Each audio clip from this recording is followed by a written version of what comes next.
Buenas tardes, mi nombre es Yasmín y en este video hablaremos sobre la escultura desde la Edad Clásica al Renacimiento. Iniciaremos el video hablando de la época románica, en donde en las iglesias, en la Catedral de Valencia, aparecen personajes enmascarados, máscaras o elementos similares. En la iglesia del Soto de Bureba, los representados son personajes enmascarados. Las máscaras, como gran parte de la iconografía románica, están abiertas a una multitud de interpretaciones. Hay quienes las consideran representaciones junto con las escenas de músicos danzantes de la época festiva de la vida cotidiana románica. También son vistas como un símbolo de pecado. Se usan materiales de bronce y mármol y eran apolícromas, que manejaban solamente un solo color o no tenían ningún tipo de color. Un representante de la época relacionado con las estatuas, caras o máscaras fue el maestro de Cavestany del siglo XII. Ahora hablaremos sobre el periodo gótico, que va desde el siglo XII hasta la creación del Renacimiento. En imágenes antiguas se utilizaron las máscaras como forma de gorgona por su función apotropoica, que quiere decir que eran mecanismos de defensa. Estas máscaras se convertían en emblema del mal. Se cree que alejaban los peligros, por eso eran usadas en los escudos de los soldados. Se pensaba que cuanto más terrible fuese la expresión de la máscara, más grande era la energía protectora. Se usaban dibujadas o esculpidas y se colocaban en distintos objetos. Las caras de las masas populares monstruosas tienen su lugar en la catedral, individualizadas al lado de los esfinges más abstractos de reyes y santos. Hablaremos de la máscara de Pico, o más conocida como el Doctor de la Peste. Se usaba en el carnaval veneciano. Su historia data debido a la enfermedad de la peste que azotaba Europa. La máscara se usó porque se pensaba que era una enfermedad que se contagiaba vía aérea. Por ello se usaban guantes, túnicas y la máscara. Su nariz es larga porque en ella se ponían plantas aromáticas para mitigar el olor. Y los ojos eran de cristal para salvaguardar sus propios ojos.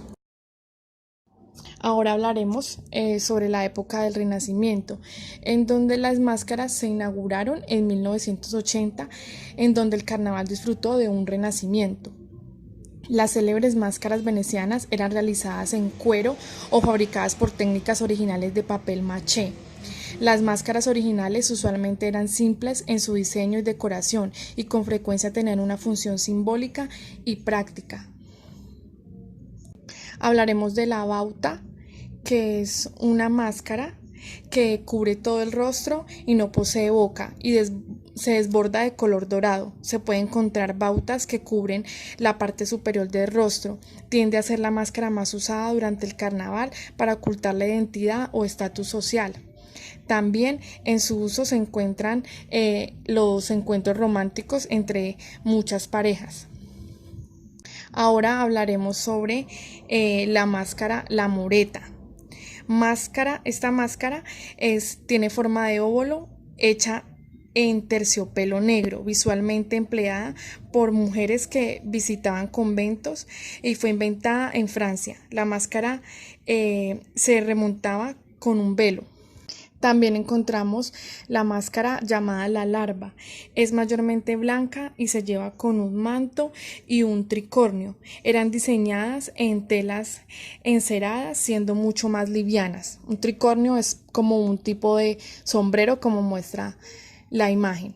En Italia, el Renacimiento surge lo que se ha denominado la comedia del arte. Es un teatro cómico. El autor es dueño de sus personajes y es caracterizado por una máscara en particular. Habían unas principales máscaras para la comedia del arte. La primera máscara es llamada Arlequino y conserva características de mimos.